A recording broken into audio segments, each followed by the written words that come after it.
back once again to your YouTube channel Untouchability.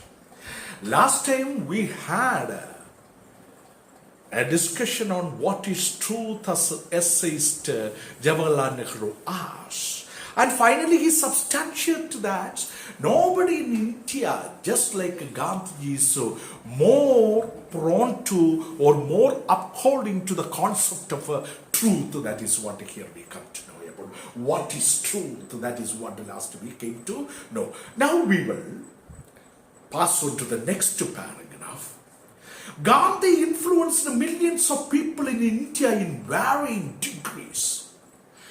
So Gandhi's influence was in different degrees, varying degrees. I mean in different degrees. His influence upon millions of people in India was in different degrees. So influence, some changed the whole texture of their lives. Yeah, by the influence of the Gandhiji, some people changed their whole texture of fabric of their lives. Others were only partially changed. Affected means changed. And the effect was great and yet not complete, quite.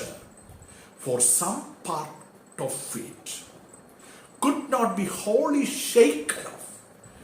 Different people reacted differently, and each will give his own answer to this question. What is the question?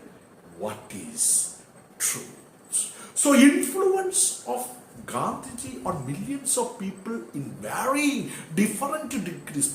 Some changed completely and some changed partially, but the effect was very high and different people reacted differently, and each individual gave his or her own answer to this question: what is truth? Then we will pass on to the next question. Gandhiji's call of action, demand of action or practice or work was twofold. Call of action. Call of action twofold. Call of action twofold. Gandhiji's call of action was of twofold.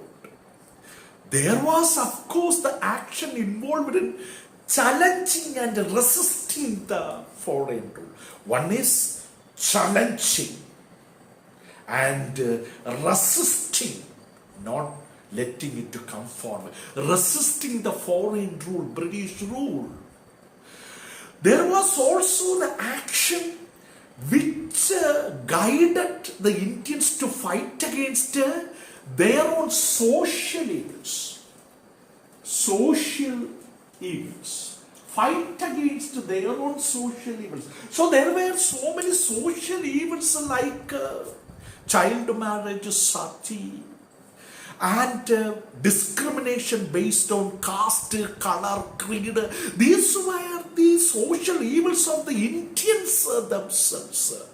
So the first call of action was to challenge and resist foreign rule. Challenge and to resist foreign rule. Challenge and resist foreign rule. Foreign rule. Challenge and resist foreign rule. And the second one was to fight against Indians' own social evils. Apart from a fundamental objective of the conquerors, that is, the fundamental objective was the freedom of India. The fundamental objective of the conquerors was the freedom of India and the method of peaceful action. Action, how it will be? Not a violent action. It is a peaceful action, that is non-violence. The principal planks of the conquerors were, fundamental ideals of conquerors were national unity, which involved the solution of the minority problems, national unity which culminated in the solution of the minority problems, and the raising of the depressed class, lower class, suppressed class people, and the ending of the curse of untouchability. Okay, ending the curse of untouchability. So actually these were the social evils prevalent during that time in India. Finding solution, that's minority problems, is one social evil. Raising of the depressed, that means the depressed class, is another social evil. And ending of the curse of the untouchability. Okay, these are. Then we will pass on to the next one. Realizing that the main props of British rule were fear. Realizing that the main props of British rule were fear. Main props. Prestige, fear, prestige, cooperation of the people, and certain classes whose vested interests were centered in the British rule. And Gandhiji attacked these foundations. That is a very important one. Please, the British rule, or the main props of British rule was where fear, prestige, cooperation of the people, and certain classes whose personal interest, selfish interest, vested interest were centered in British rule, and Gandhiji attacked these foundations. Titles were to be given up, and these high class people's titles, just like dukes, lords, they were completely given up. And though the title holders responded to this only in small measures, so title holders, when titles were supposed to be given up, they responded to this kind of process only in small measures. They were afraid. The popular respect for these British given titles disappeared. Finally, the titles were completely disappeared from the Indian political scenario. New standards and values were set up. So instead of this kind of British given titles, new standards, new values were set up, and the pomp and splendor of the viceregal court, high class British court, and the princess suddenly appeared supremely ridiculous. They were just getting afraid, and their positions were going to be shattered by the unity of Indians fighting against the foreign rule. Rich men, as well as we try to understand what are the other categories of the people. Rich men were not so anxious to flaunt their riches. Were not so anxious to flaunt their riches. Outwardly, at least, many of them adopted simpler ways. So, there came a situation where rich people were supposed to give up their riches and lead a normal life. Many of them adopted simpler ways, but rich people were not so anxious to flaunt their riches. And in their dress, so riches showcasing in the manner of leading a simpler life, and wearing simple dress became almost indistinguishable from humbler folk. Humbler means very humble, people who are very humble in their nature and behavior. The next paragraph, Gandhiji sent us to the villages, sent the Indians to the village places and the countryside, hummed with the activity of innumerable messengers of the new gospel of action. You see, Indians who were completely convinced of the ideals and ideologies and principles of Gandhiji were sent to villages and countrysides, humbled with, they were brimmed and completely filled with the activity of innumerable messengers of the new gospel of action. New practice of action is going to take place. The peasant was shaken up and he began to emerge from his shell. You see, the peasants were grief-stricken, they were under fear. So peasant was shaken up. Actually, that category of farmers were shaken up, and he or the farmers began to come out of their hard shell of poverty, unemployment, fear, and helplessness and hopelessness. The effect on us was different. So the effect on Indians, the effect on us was different, but equality far reaching. For we saw for the first time, as it were, the villager in the intimacy of his mud hut. You see, his mud hut. Mud hut means a very simple home, a hut or a dwelling place which is made of a hut. A mud hut. Made with a hut made with mud, and with the stark shadow of hunger always pursuing him. You see, hunger, just like a shadow, is always following him.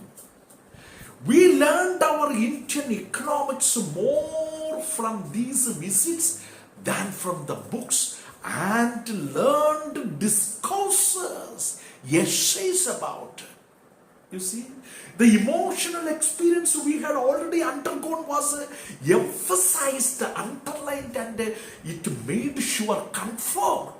And henceforward, there could be no going back for us to our old life or our old standards. You see, Gandhiji sent many Indians to villages and countryside.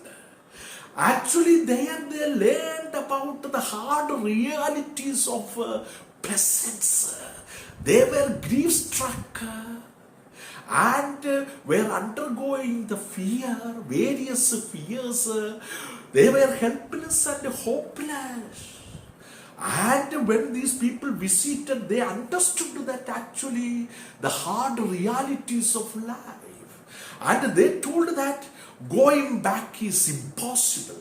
So we don't want to go back to our old wretched and pathetic condition of life.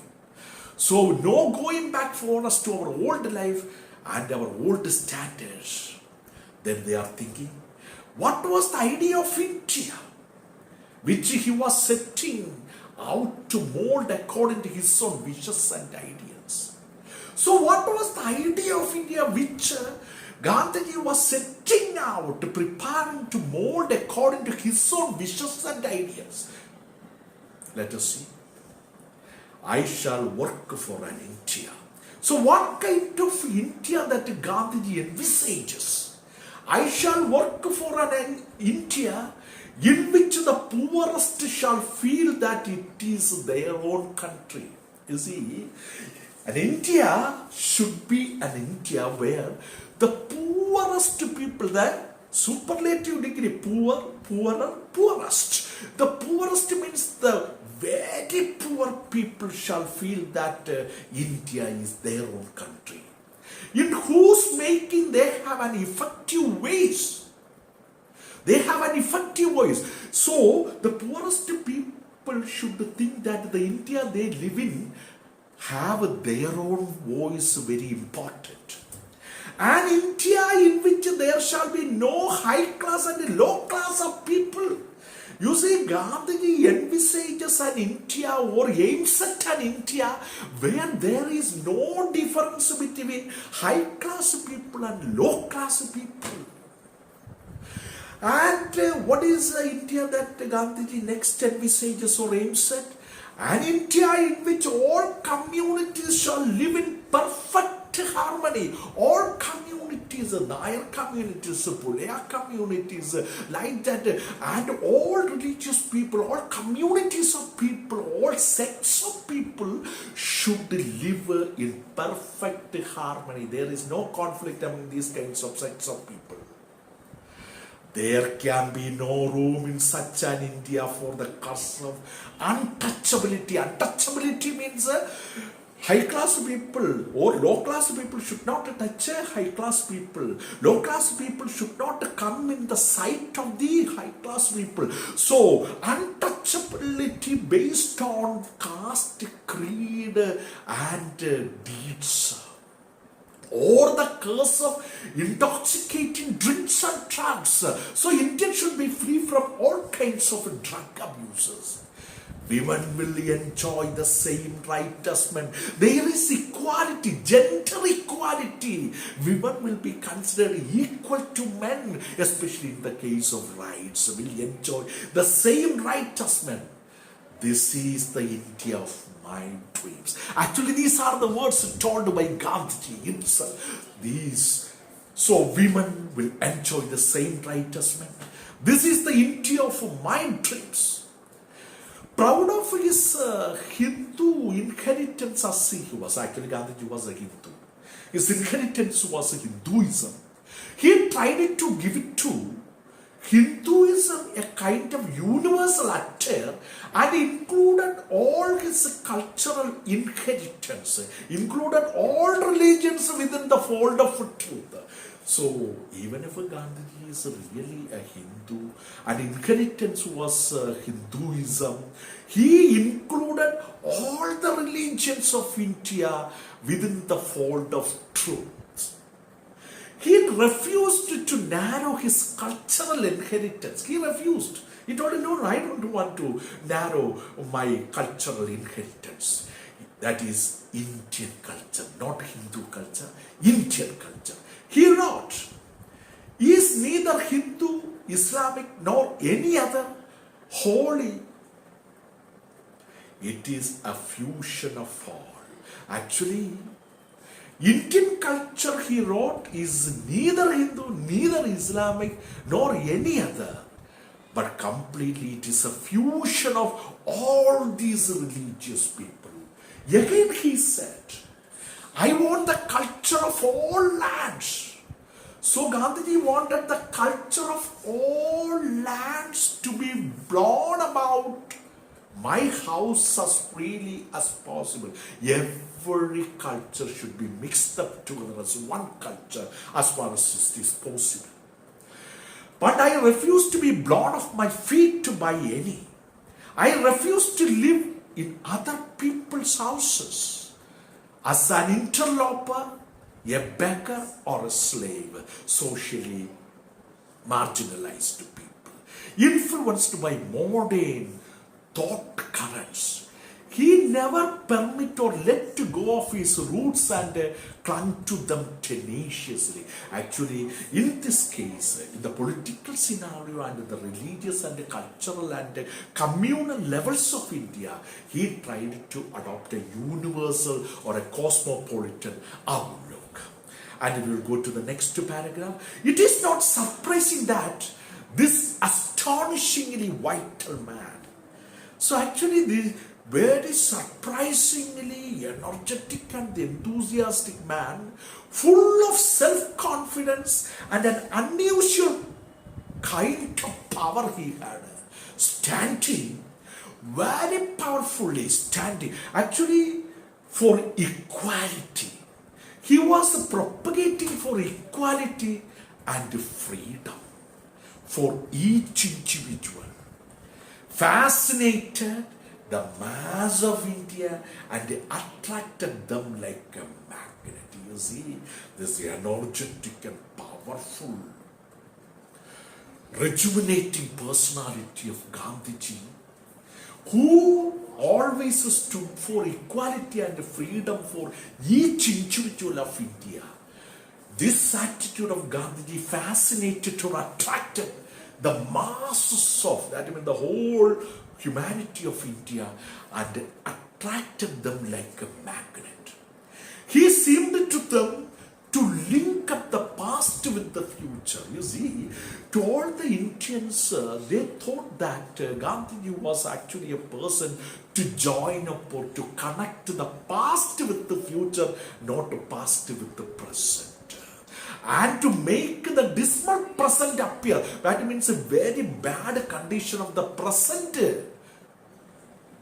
situation, appear just as a stepping stones to that future of life and hope.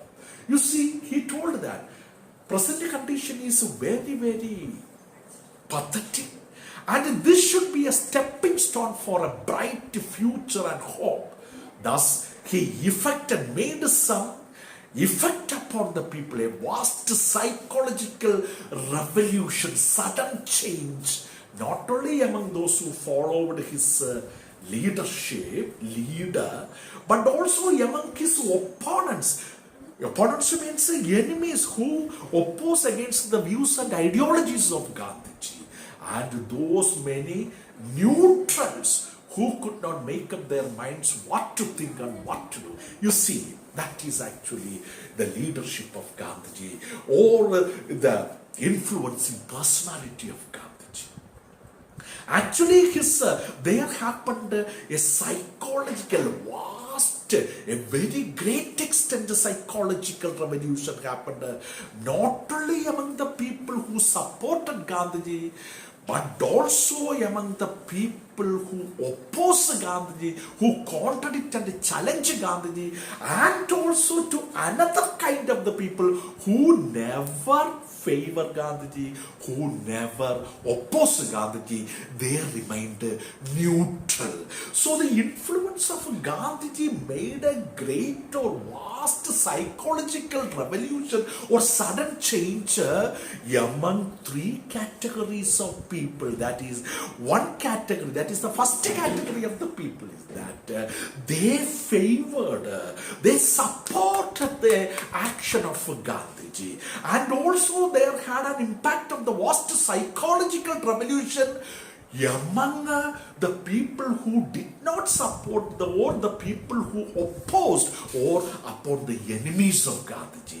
And also the third section or the third category of the people who had received a vast psychological revolution from Gandhiji is people who neither support nor oppose, but the people who remain neutral. So that was the great impact that Gandhiji produced. With that, we came to the end of the essay. And then Gandhi came, essayed by Jawaharlal Nehru, and it was an excerpt taken from Nehru's The Discovery of India.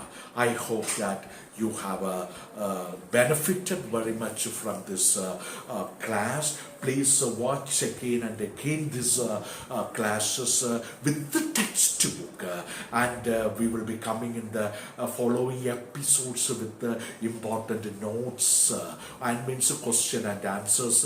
And if you haven't subscribed, till this, please try to subscribe and share these classes and notes to your friends in different schools all over Kerala, and wish you all the best. Thank you.